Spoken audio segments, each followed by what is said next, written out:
this week we are doing a rehouse of 5 snakes, and I'm also introducing you to my neighbour and friend Scott, who I've mentioned before on the channel. He owns one of the tarantulas that we have in the house. He actually has 3 here now, I think, isn't it? 3, yeah. Yeah. So essentially we're doing a joint collection of animals in my house, and Scott's contributing to all the animals that are here. So some of the animals that you will see on my channel actually will belong to Scott. We actually went halves on all of these snakes here. So the agreement was, I think three of these ball pythons, the ones that are going to live down in this enclosure down here, those ones belong to him, and the other ones basically are mine. So we kind of split them between us. I also, in this video, we're also going to rehouse my milksnake Peaches, who you've seen the videos before, into a nicer enclosure. I rehoused her before, but I had to take her out of that enclosure because she managed to escape it. So we'll get on with it anyway, and we're going to show Scott housing these pythons. This is Rosie. She's one of the biggest ball pythons we have in the house at the moment. So we're going to stick her in our enclosure. She's gorgeous. She's absolutely beautiful. She's the biggest one that came. Everyone loves a bit of Ronda Rousey, so that's why she's called Rosie. So, you know, we're going to stick her in here, and hopefully she's happy. Go on, girl. So they actually have a hide down there at the back, a nice basking spot up here, another hide over here with a basking spot, and there's a heat mat in there as well. So I'm just gonna pass Scott the other 2 that are going in here. So just for anyone who doesn't transport snakes regularly, pillowcases, by the way, are very good for containing your snakes while transporting. It's a nice soft breathable material, so your snake won't suffocate in there. This one here is another female, also beautiful. Give you a shot of her. She's gorgeous. So she's gone in here because they're communal, so we'll stick her in here and hope that she's happy as well.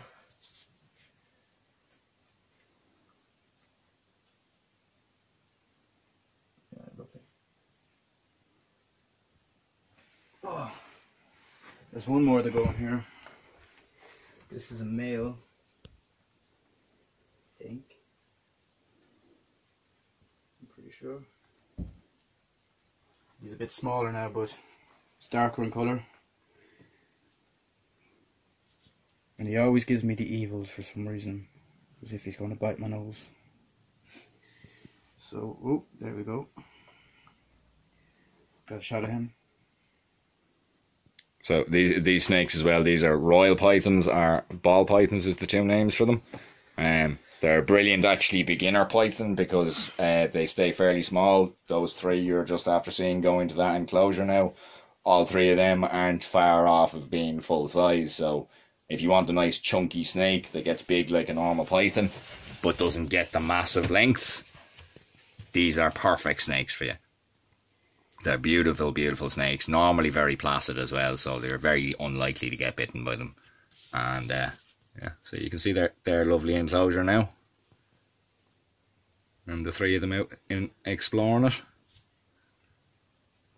So we're going to pass the camera over to Scott now, and I'm going to rehouse the other ones. We're going to rehouse this last ball python now. It's a little bit smaller than the other 3, so we're just housing that in an enclosure by itself. This is its enclosure here. It's a lovely enclosure. Nice little scape in it, if I do say so myself. So this guy is actually in blue at the moment, which means that he's in shed. He's getting ready to shed. And that normally when your snake is getting ready to shed, their eyesight isn't very good. So this guy is a little bit more nippy at the moment than the other ones. And you can see, I don't know if it'll show up on the camera now, but his eyes are a little bit bluish. I'm not sure if it'll show up on the camera now for you, but you can see his colours are duller than the rest. He looks almost chocolate brown. That's because he's so very close to shed. I imagine he's probably within 2 to 3 days of shedding. Normally when they go this colour blue, they're very close to it. But so we're going to get into his nice new enclosure so he can relax and go and shed in peace. So hopefully he'll explore around, before just going under a piece of wood to relax, but we'll put him in anyway. And hopefully he'll have a little explore.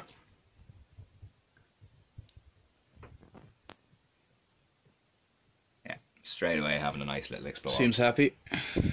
So, move on now to a different species of snake, and we're going to rehouse the last new addition to the house. Not the last rehouse of the day, but it's the last new addition. So this is a California king snake, and this one's only small. Then this one actually has a lovely temperament for king snakes. Part of my own personal experience with king snakes is that they've been a little twitchy, and this one is perfectly calm. You can kind of just reach straight in and grab it without it having any issues. Seems a very relaxed snake, and I love the pattern. Beautiful pattern on it. Up around the head isn't the normal Cali King pattern. This pattern in the middle with the stripes is the normal pattern. So it's a very, very beautiful little snake. And you can see it's lovely tame. No interest in biting like the ball pythons. They're very relaxed snakes. So this is the new enclosure it's going into. And I've scaped it up kind of as well as I can with all the bits and bobs that I have here. And in she goes. And we actually received this little ornamental tiger with all this stuff, so I decided to put it in here because it kind of matched.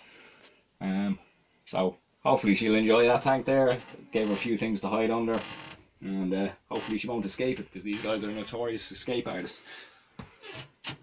And we're just going to move on then to my last rehouse, which this enclosure here. This one is going to be from our milksnake, which you guys have seen before, Peaches. She had to go back into this enclosure because of the fact that she had escaped the new one that I built her. I forgot to move her water bowl over here beforehand. And you can see her old shed there. Now, don't musk all over me. She has a tendency to musk when I pick her up. Musking, by the way, if you don't know what musking is when a snake basically would poo all over you to try and scare you away from eating it. It's a deterrent for predators that some species use. Rather than biting or trying to fight with a larger predator, they'll just basically poop all over the place and try and make themselves smell bad. So that's Peach's rehouse now. So that's all the new snakes, and Scott introduced as well. And we're also, just because it happens to be out and about, hopefully we'll get it on the camera now, but that is actually Scott's pumpkin patch perched on the glass back there, pretending to be arboreal. So just include another one of his animals in the video. And again, just because they happen to be up here beside them, we have Mikey, the male Brachypelma Hamori. And his girlfriend is also there behind him in the enclosure behind him. They're actually getting really close to molting, so hopefully they're going to molt really soon, and we're going to be able to breed them, which, you know, we'll record for the channel. And we'll get another shot of this one exploring, if we can. Yeah, she's coming up to say hello to the camera. And we'll take a glance into the other two enclosures and see what everybody's doing. So this smaller one is still having a nice little explore. And we'll check what the three down below are doing.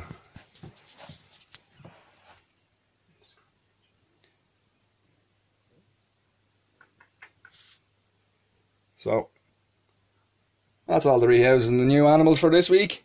I recently started a Instagram page, so if you check down the description below, there's links to that. So thanks for tuning in, guys, and see you later, guys. Tune in next week. I upload every Sunday, and thanks. And I am contemplating starting to do 2 videos a week, maybe doing a midweek video. So tune in and subscribe and give me the thumbs up, and I hope you liked it. Bye, guys.